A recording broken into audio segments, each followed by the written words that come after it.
Chapter 6, The Niche Content Site. Probably the most common method of a professional website is to have content plus targeted ads. Sounds simple, doesn't it? Well, it may well be simple, but browsing online long enough will reveal some sites that, in a word, are hideous. Just because it saves me a lot of time by having some ground covered already, you should go to www.webpagethatsuck.com.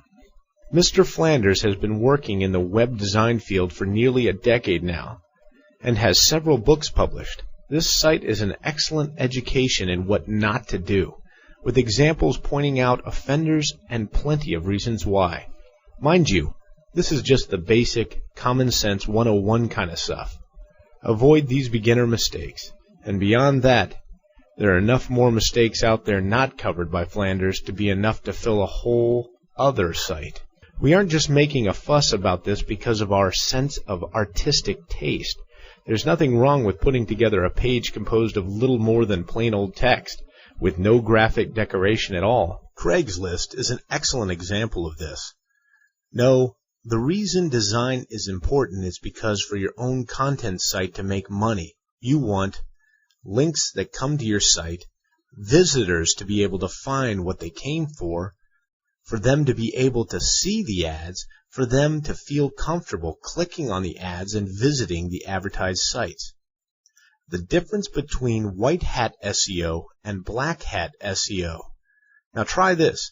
Search for a common high volume phrase. I picked college scholarships. And on the results page, click the link at the bottom to take you farther and farther back in the search. We're looking for the real stinkers, the pages that rank number 800 or so. It won't be long before you find a site that goes something like, "This page is all about college scholarships. You can find out everything you need to know about college scholarships. Our college scholarship resource is here to help those of you seeking information about college scholarships to find college scholarships. There are many things to know about college scholarships. One thing is that many people are seeking information about college scholarships. Another thing is that pages like this are here to help you find out about everything you need to know about college scholarships."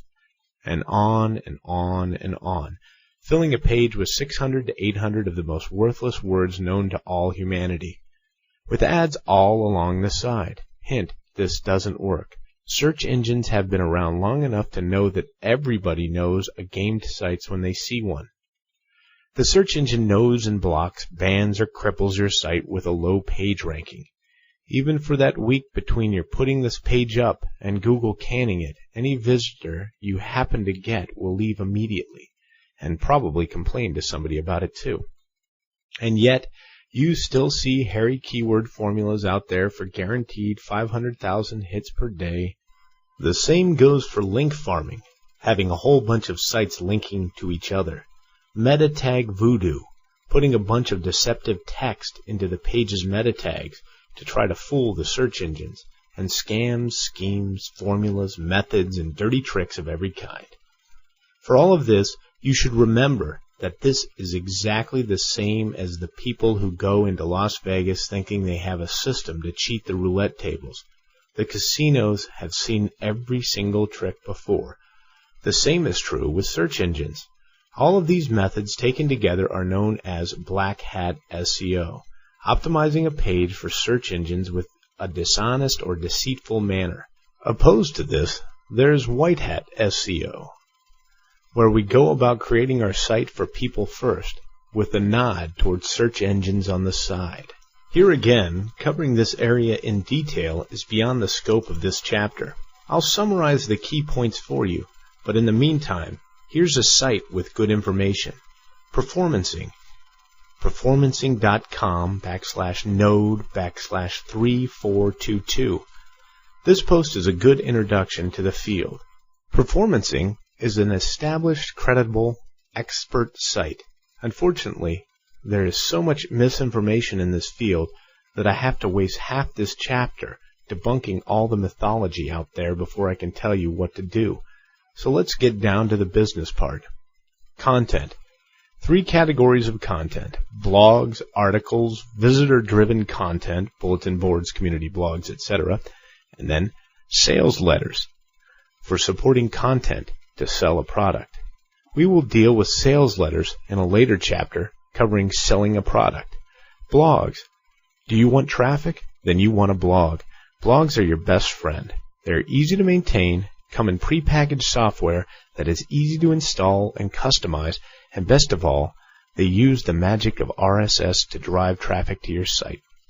RSS stands for Really Simple Syndication.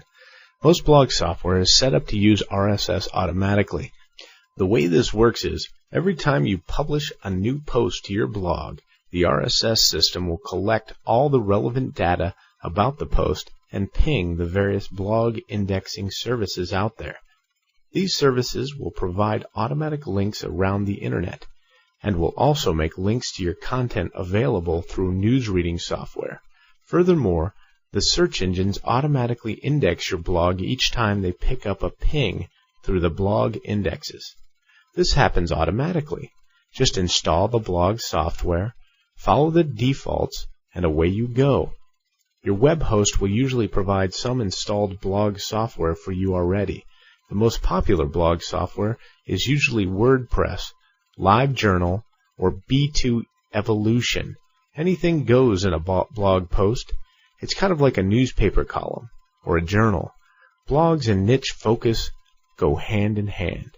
You can either handle your blog posting yourself, if you can send email, you can make a blog post, or hire a professional blogger. Cheapest work on the internet. Remember that nobody expects you to be William Shakespeare when it comes to a blog. That's what's so great about it. A simple paragraph or 2 per post will suffice. You can share interesting links, talk about a news story relevant to your topic, publish a handy list of tips of interest to your niche focus, and so on. The easiest content publishing known to man. If you're stumped for blog content ideas, here's 2 places to find inspiration. Stuffablog. Stuffablog.com, a free online service where you can enter a post topic and it provides you with links, images on Flickr, a map of if a location is mentioned, recent news stories on the topic, icons, and much more. While I wouldn't make a whole site based on Stuffablog's content, this is good for padding out your posts for those odd days when muses just aren't inspiring you. Blogger Search. Search.blogger.com. Blogger.com's own search system. Enter your topic and get a slew of blogs talking about that subject currently. Browse for ideas. Articles. Articles should typically be 500 to 800 words in length and be natural writing on the topic which visitors will actually read. As with blog posts, as long as the key focus is mentioned somewhere in the content a couple of times, that's enough for relevant search hits. As opposed to a blog post, an article is a stable, static web page all in itself. Similar to a blog, you will want ads along the side or at the top. You should have a group of articles with an index page linking to all of them. About 20 articles on a topic will be enough to get the search engines to index you for that topic. With articles, web surfers will expect a slightly more formal tone than with a blog. So if you have some knowledge of the topic, you can write these yourself, or you can hire a professional freelance writer. Finally, you can visit any one of several free article submission sites out there. A link I gave you earlier for a different purpose, eZine Articles, that's www.ezinearticles.com. How it works. Articles are pre-written and stored here for you to use free. The only catch is, you have to include the link at the bottom of the article as well. That link will go to wherever the article's author wants it to go, usually to their own site. That might not be a good way to go. Say your niche interest is wine. You can publish a series of articles on wine written by somebody else with a wine site, linking to your competition. And you don't get paid for that referral. Plus, you've encouraged the visitor to leave without clicking on your ad. So use your judgment. If you're hurting for content and cash, you can post some free articles temporarily, but most webmasters hire a paid freelance writer for this purpose, and this is also cheap work, frequently around $10 per article, or write them on your own. Finally, visitor-driven content. I'm sure you're familiar with Digg and Slashdot. These are two hugely successful sites with much in common. They used to focus on niche geek topics, but have expanded far beyond into general news sites. They are each a little more than bulletin board systems, set up with rules for joining, submitting stories, and commenting, with other members empowered to moderate submissions and comments. They are examples of the social web, where you can add other members to your friends list, and thereafter anything that your friend submits gets bookmarked automatically for you as well. Tons of other forms of this method exist, going back through the sites like Yahoo and Delphi forums, all the way back to the earliest Usenet and BBS days. It is an entirely different game from the straight web authoring. While you can hardly be a beginner and equal the success of Digg, most web hosts will offer basic message board software, just like a blog system, that will be fairly easy to set up. With niche marketing, some niche topics will be a good place to drop in a bulletin board, and others won't. Remember that your target audience, because they occupy a niche, are passionate and devoted to the topic, and will then have something to say about it. The pros and cons of visitor-driven content. Pro: your visitors supply you with the content for free. Once you get the site promoted, it can take off and become a popular center of the culture around your niche. Stimulating debate, helpful people answering each other's questions, it can be quite fun at times as you engage your visitors in this shared experience. You may be able to charge membership in some scenarios. Once you set up a good system, it practically runs itself. You can have a peer moderation system, for instance, so that the members can control undesirables. The cons: security risk. Are you ready to protect yourself from identity theft, PHP injection attacks, attempts to hack into and take over your site? Spam. To allow the public to comment is to fight constantly with spammers. Boy, oh boy, if you haven't had experience with this, it is constantly a hassle. Not a week goes by that some idiot doesn't come along trying to exploit your website for a free ride for themselves. Flamers and trolls. Problem visitors who are just there to start a fight and cause trouble.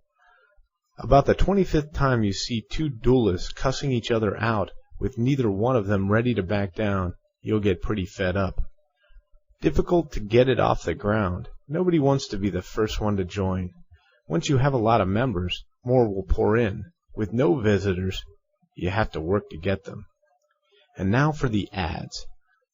Ads should not be too flashy. Especially avoid irritating ones, such as pop-ups, bouncing flashers, and most animated ones. Note each of the screenshots I have provided. This is where you'll want to put your ads, at the top or along the side. Note that in each case, the ads are either plain text or simple graphic banners, not shoved too far in the visitor's face, but not impossible to find either. Ads come in two flavors: content-focused or straight static ads. Static ads would be like a banner for a specific site or product. You pick it, you place it, and that's it. The content-focused ads are the much more popular choice, especially for blogs and bulletin boards. They crawl the page, analyze your content, and generate the ads that the visitors are most likely to prefer, changing as the content of your page changes. Google's AdSense is the #1 most popular choice, but don't let that stop you from investigating similar services provided by Yahoo, MSN, and Amazon. The payment plan is up to the individual program, but frequently there will be a code of conduct to adhere to, which you had better follow if you want to keep doing business. Whew! We had a lot of ground to cover in this chapter. Hopefully you at least have a grasp of the basics of content and advertising as a web business model. This is a topic big enough to fill a book in itself, and there are many more out there. But we need to move on to a better method for profiting from a niche market: your very own product.